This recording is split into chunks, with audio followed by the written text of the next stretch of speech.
Al Nassr attend sa rockstar Ronaldo, avec des rêves galactiques. Le club saoudien Al Nassr représente mardi à ses supporters la plus grande recrue de son histoire, la superstar déclinante Cristiano Ronaldo, un premier jalon destiné à amorcer le rêve galactique de ses richissimes et ambitieux propriétaires. L'attaquant vedette de 37 ans, arrivé lundi soir à Riyad, sera officiellement présenté au stade de Emersol Park de Riyad, d'une capacité de 25 000 places, mardi à partir de 19h local, 16h GMT. Preuve de l'extrême engouement entourant le buteur portugais, le club a reçu quelques 130 000 demandes de fans désireux de s'offrir un des billets mis en vente à un peu moins de 4 €, une somme reversée à des œuvres de charité. L'Arabie Saoudite, pays désertique de 35 millions d'habitants, est secoué par la Ronaldomania, depuis l'annonce de son recrutement pour un salaire estimé à 200 millions d'euros jusqu'en juin 2025.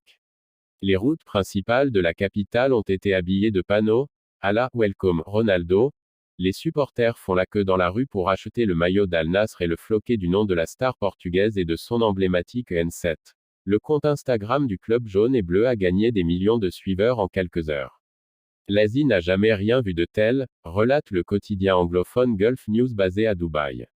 Partout où il ira, il captera l'attention et si seulement 10% de ses followers s'intéressent à son nouveau club, la Ligue saoudienne va devenir une des plus regardées au monde. Avec ce gros coup, Al Nassr entend donner un sérieux coup de fouet à une équipe fondée en 1955, sevrée de titre national depuis 2019 et désireuse de faire bonne figure dans la Ligue des champions asiatiques, dont son rival saoudien Al Hilal est tenant du titre et le club le plus sacré. CR7, ses 5 ballons d'or et ses 5 trophées en Ligue des champions, compétition dont il est le meilleur buteur de tous les temps, fait office de tête de gondole pour un projet qui se veut plus grand. Son ancien partenaire au Real Madrid, le milieu croate Luka Modric, est dans le viseur du club jaune et bleu, comme le milieu français de Chelsea N'Golo Kante, selon un responsable du club souhaitant rester anonyme. On a fêté Ronaldo mardi et continué de travailler pour d'autres recrutements de haut niveau, a-t-il dit, affirmant qu'Al Nassr souhaite mettre en place les nouveaux Galactiques, une référence au Real Madrid des années 2000 et son empilement de stars, du portugais Luís Figo à l'anglais David Beckham, en passant par le brésilien Ronaldo et le français Zinedine Zidane. Ronaldo débarque à Riyad quelques semaines après son élimination avec le Portugal en quart de finale du mondial au Qatar, premier pays du Golfe à accueillir la compétition reine.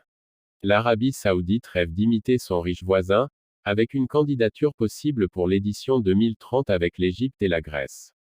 Son arrivée retentissante a en tout cas déjà attiré la lumière sur la pétromonarchie saoudienne, déjà présente dans le sport de haut niveau via la Formule 1, la boxe ou le golf, et dont un consortium a récemment pris possession du club anglais de Newcastle. Certains dénoncent une stratégie de sportswashing, une tentative pour le régime conservateur dirigé par le prince Mohammed Ben Salman de faire passer au second plan les critiques sur son bilan en matière de droits humains. Pour Ronaldo, ce départ à Riyad ressemble à un exil doré, comme l'ont fait Pep Guardiola, Al Ahly, et Xavi Al-Saad, avant lui à Doha, plus qu'à un véritable défi sportif.